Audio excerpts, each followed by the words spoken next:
आप देख रहे हैं एनएमएफ न्यूज में आपके साथ शबनम।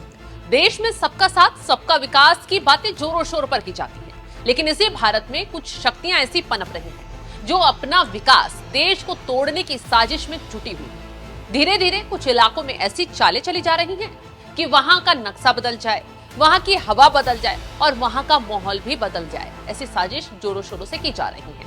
हिंदुओं के खिलाफ नफरत पैदा हो जाए। पहले महाराष्ट्र के कर्जत इलाके में हलाल लाइफस्टाइल टाउनशिप को लेकर बवाल मचा, क्योंकि यहाँ मुस्लिमों के लिए पूरी सोसाइटी खड़ी कर दी गई, जिसमें हिंदुओं की एंट्री पूरी तरह से बैन, बाकी धर्मों के लिए दरवाजे पूरी तरह से बंद। लेकिन खतरनाक खेल सिर्फ महाराष्ट्र तक सीमित नहीं रहा, अब इसकी जड़ें उत्तर प्रदेश तक पहुंच गई हैं। वो उत्तर प्रदेश जहां अपराध हो या भ्रष्टाचार, धार्मिक उन्माद हो या धर्म के नाम पर कोई भी विवाद, तुरंत सीएम योगी आदित्यनाथ का बुलडोजर इलाज कर देता है। लेकिन उसी उत्तर प्रदेश के दिल्ली मेरठ एक्सप्रेसवे के किनारे एक अब्दुल्ला कॉलोनी बनाई जा रही थी, यानी अब्दुल्ला रेजिडेंसी। अब्दुल्ला कॉलोनी में धर्म के नाम पर जिहादियों ने ऐसा खेल खेला, शासन प्रशासन के भी खुलासे के बाद हाथ पांव फूट गए, क्योंकि खुलासा ये हुआ कि अब्दुल्ला रेजिडेंसी कॉलोनी में हिंदुओं की एंट्री पर बैन है। यहाँ सिर्फ और सिर्फ मुसलमान खरीदारों को ही फ्लैट बेचे जा रहे हैं। उनकी साख सुविधाओं के पूरे इंतजाम किए जा रहे हैं, चाहे बच्चों के लिए इस्लामिक मदरसे हो, मस्जिदें हो या फिर इस्लामिक पहलू से बोले तो हलाल वातावरण। और तो यहाँ मस्जिद का निर्माण भी बिना अनुमति के चल रहा था। और जरा सोचिए, यहाँ साजिश के तहत विकास के नाम पर ऐसी कॉलोनियां खड़ी की जाएंगी जहाँ धर्म देकर एंट्री मिलेगी, तो देश का क्या होने वाला है? क्या ये भारत में इस्लामिक सोसाइटीज बनाने, धीरे धीरे इलाकों का इस्लामीकरण बनने की चाल है? क्या ये एक नई साजिश है कि पहले कॉलोनी, फिर बस्ती और फिर पूरा इलाका एक ही रंग में रंगा जाए? कहानी का ट्विस्ट यही खत्म नहीं होता है। आगे का खुलासा सुनेंगे तो और भी ज्यादा चौंक जाएंगे, क्योंकि आगे जांच में खुलासा ये हुआ है कि अब्दुल्ला कॉलोनी का रिश्ता एक गैंगस्टर परिवार से भी जुड़ रहा है।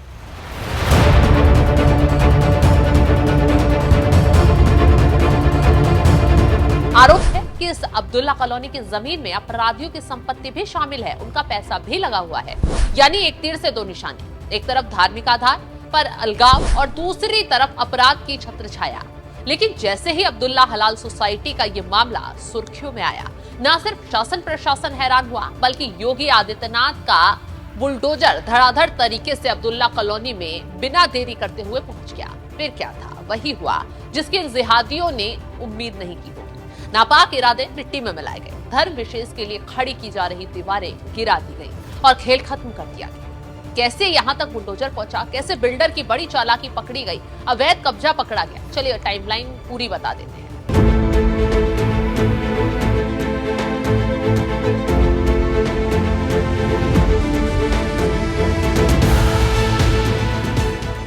हापुड़ रोड स्थित अब्दुल्ला रेजिडेंसी कॉलोनी पर आवास विकास परिषद की टीम का बुलडोजर चला। ऊर्जा राज्य मंत्री डॉक्टर सोमेंद्र तोमर ने शिकायत की थी कि इस कॉलोनी में हिंदू समाज के लोगों को प्लॉट नहीं दिए जा रहे हैं। डीएम के निर्देश पर ज्वाइंट मजिस्ट्रेट एसडीएम सदर डॉक्टर दीक्षा जोशी की अध्यक्षता में 3 सदस्यीय जांच कमेटी गठित की गई। मंत्री की शिकायत पर पुलिस प्रशासन ने सख्त कार्रवाई की। टीम ने करीब 300 वर्ग मीटर अवैध निर्माण पर बुलडोजर चलाकर ध्वस्त कर दिया। जांच में कॉलोनी की 22,000 वर्ग मीटर के स्वीकृत मानचित्र के मुकाबले करीब 300 वर्ग मीटर जमीन पर कब्जा पाया गया। अब्दुल्ला रेजिडेंसी के मालिकों जावेद इकबाल और महेंद्र गुप्ता के खिलाफ नौचंदी थाना इलाके में मुकदमा भी दर्ज किया गया है।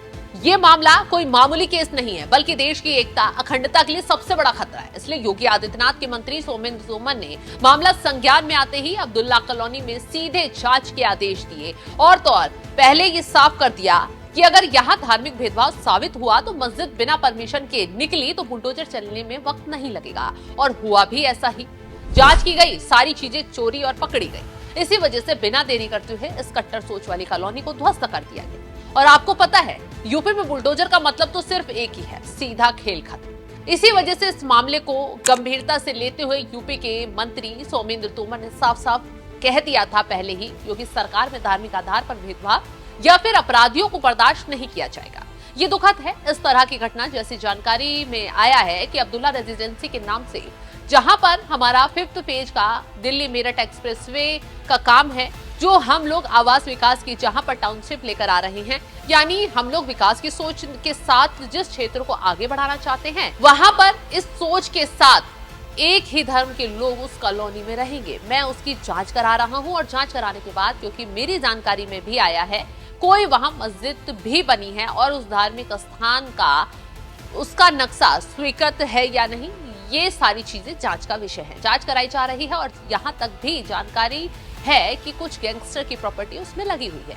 पूरी तरह से हम लोग जिला स्तर पर और आवश्यकता पड़ी तो उच्च स्तरीय उसकी जांच करवाएंगे, लेकिन इस तरह की कोई भी गतिविधियां मेरठ के अंदर नहीं होने दी जाएंगी, क्योंकि पूज्य योगी आदित्यनाथ जी सबको साथ लेकर चलने की जिस तरह की हमारी नीति है, हम लोग विकास के लिए मेरठ को आगे बढ़ाने का काम कर रहे हैं। लेकिन यदि कुछ लोग विकास को बाधित करने के लिए इस तरह का प्रयास करेंगे तो उन पर कार्रवाई होगी।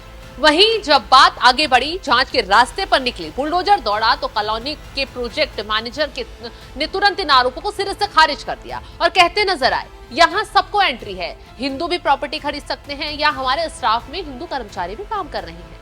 आप सोचिए, जब एक कॉलोनी 22,000 वर्ग मीटर में खड़ी की जा रही हो, उसमें बड़ी संख्या में विला बनाए जा रहे हो और तो और मस्जिद का नक्शा भी विवाद में हो, तो यह सिर्फ कॉलोनी का मामला नहीं रह जाता, यह उस इलाके के संतुलन का मामला भी बन जाता है। क्योंकि अगर आज ये कॉलोनी सिर्फ एक समुदाय के लिए बनेगी तो कल वही कॉलोनी इलाका बन जाएगी और फिर कस्बा और फिर शहर का नक्शा ही बदल जाएगा।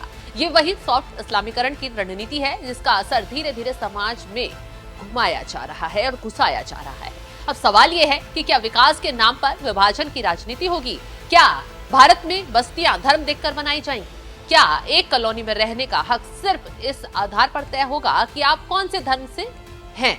अगर ऐसा हुआ तो ये सिर्फ मेरठ का मामला नहीं रहेगा, ये लहर पूरे देश में भी फैल सकती है और इसीलिए आज ये मामला सेंसिटिव है, राजनीतिक है और बेहद खतरनाक भी है। क्योंकि अगर यहाँ तुरंत एक्शन ना होता, ये पैटर्न यूं ही चलता रहता, तो कल पूरा भारत छोटे छोटे धार्मिक जोनों में बंट जाएगा, जहां इंसानियत नहीं सिर्फ धर्म की दीवारें खड़ी होंगी और यूपी में इस तरह की हरकत बिल्कुल बर्दाश्त नहीं की जाएगी। नतीजा भी यही हुआ।